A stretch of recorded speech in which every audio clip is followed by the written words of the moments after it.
Yeah, this is gonna be a take two. You see my haircut? Yeah, my wife saw my last video and she said, we're done with that. Hey everyone, we're back, and we've got some more stories on Canada, Pope Francis with some medical updates, and more Catholic stuff got vandalized, so let's get right to it. In the past couple weeks, 5 Canadian Catholic churches have been burnt to the ground. Other churches have suffered smaller fires, which police believe are being set intentionally. Now, what has sparked these attacks are the discovery of unmarked graves around old residential schools. While these schools were being funded by the Canadian government, 2/3 of them were run by Catholics. Now, why the heck are people being buried at school?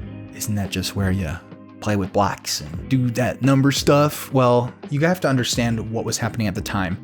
In 1870, Canada was trying to assimilate the indigenous people, and they did this by sending them to essentially state boarding schools. Probably not a great idea. Over the course of 140 years of this practice, 150,000 children went through this education, and through illness like tuberculosis and global pandemics like the Spanish flu of 1918, children and staff members died and were subsequently buried. These burial sites, although not widely publicized, were not really a secret either. The Canadian government knew about them and launched the Truth and Reconciliation Commission to investigate this in 2008. In 2015, they recommended the government should facilitate a proper accounting of the bodies buried in the untended and sometimes forgotten graveyards. Despite the fact that these schools were ran by the Federal Department of Indian Affairs, Canada's Prime Minister, Justin Trudeau, has demanded that Pope Francis apologizes for the Catholic Church's involvement with these schools and says that the burning and destruction of churches is unacceptable and wrong, but by adding that it's also understandable.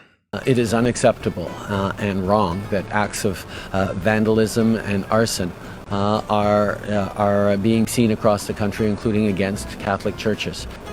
One of my reflections is I understand the anger that's out there, and it is fully understandable given the shameful history that we're all becoming more and more aware of.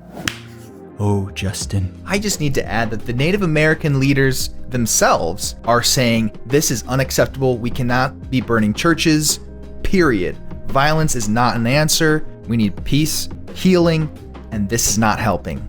Take notes, Justin. Take notes. Take notes! Speaking of Pope Francis, while originally planned to spend just 7 days in the hospital after his colon surgery, his stay has been extended for a few more days to optimize the medical and rehabilitation therapy. Pope Francis has been staying in the same suite where St. John Paul II stayed during many of his hospital treatments, including after being shot in an assassination attempt in 1981. Pope Emeritus Benedict XVI has been praying for Pope Francis with his personal secretary, saying that the 94-year-old retired Pope lovingly directs his thoughts to Pope Francis and fervently prays for him. If you like what you're seeing and want to see more, of course, please subscribe, not only because it'll be in your face more, but also it's a huge mental boost for me and encouragement to make more, so do it just for me. A statue of Jesus in North Carolina got a really good cleaning on Sunday morning after vandals dumped red paint on it overnight. Sadly, when we arrived for Mass on Sunday morning, we discovered that someone had defaced our widely revered statue of the Sacred Heart of Jesus, said Father Roger Arnsperner, pastor of the Basilica of St. Lawrence in Asheville, in a statement. The statue features Jesus with arms outstretched and the image of a heart upon his chest, representing Christ's love for all of humanity. The property manager, who was on top of it, had the statue cleaned within hours of discovering the vandalism and was fully restored before noon Mass. Nice. Father Arnsperner asked parishioners to pray for peace and respect for everyone. I heard banjos are coming back to churches. Well, maybe just one, because Winston Marshall of Mumford & Sons has officially left the band. Winston was the super cool banjo player that you totally noticed. The drama started in March after Winston read a book by Andy New titled Unmasked: Inside Antifa's Radical Plan to Destroy Democracy. A book which caused New to be assaulted by a group of demonstrators. Kind of proves his point, I guess. Marshall, after reading the book, tweeted, "Congratulations, Mr. Andy New. Finally had the time to read your important book. You're a brave man." Naturally, this didn't go well on Twitter. and Marshall was immediately ridiculed. And this ridicule didn't end with Marshall. It included the other 3 members of the band, as well as their families. Now, Marshall's initial reaction was to apologize, but later he took it back and realized that the only mistake he made was to backtrack on the truth. My faith has played a big part in this period of my life, and actually the week before making the final decision to leave the band, I was pretty much planted in my local Catholic church around the corner from the house, he said.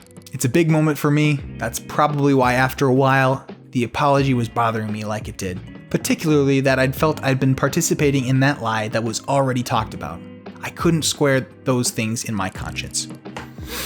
God bless you, Banjo Boy. Keep plucking those strings. In Cuba, massive protests have broken out against the communist authorities due to unprecedented scarcity of essentials like food and medicine.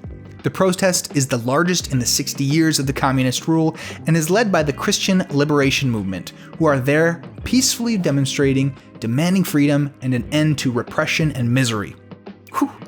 They said in a statement, "May there not be one more day, not one more minute of tyranny subduing the Cubans. Not one more second of submission and lack of hope. No more sorrowful cries. It is time to react and tell the tyrants that their reign of terror and misery has come to an end. Only the people save the people." Throughout these protests, a Catholic priest was beaten and thrown in jail, and that is developing right now, so we will talk about that more next week. Hang in there, Cuba. We will be praying for you. Hey friends, I'm mid-edit here, and I just needed to add a saint of the day, and we got a great one this week. It's Kateri Tekakwitha. You know, I'm awful with names, and I mean, I'm not any better with Native American names, but she was born in 1656.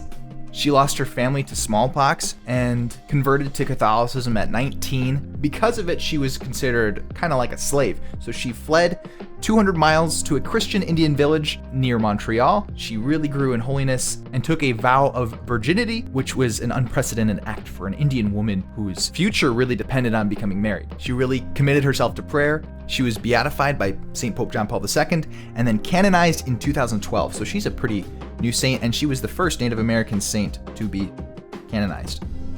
Pretty cool. Kateri Tekakwitha. Please pray for us. You know who I'm talking to. You know what I'm trying to say. That pretty much wraps it up for today, but I want to thank everyone for the positive responses. I want to thank Piehole, Logic is based, St. Pius V, Fulton Sheen is based, Gimli is based. There seems to be a theme here. What does based even mean?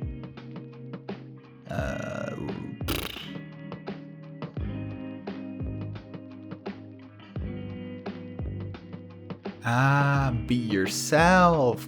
Very nice. Thanks again, everyone. Remember to ask your guardian angel to intercede for you, and we will see you next week. It's just grape juice. Don't worry about it.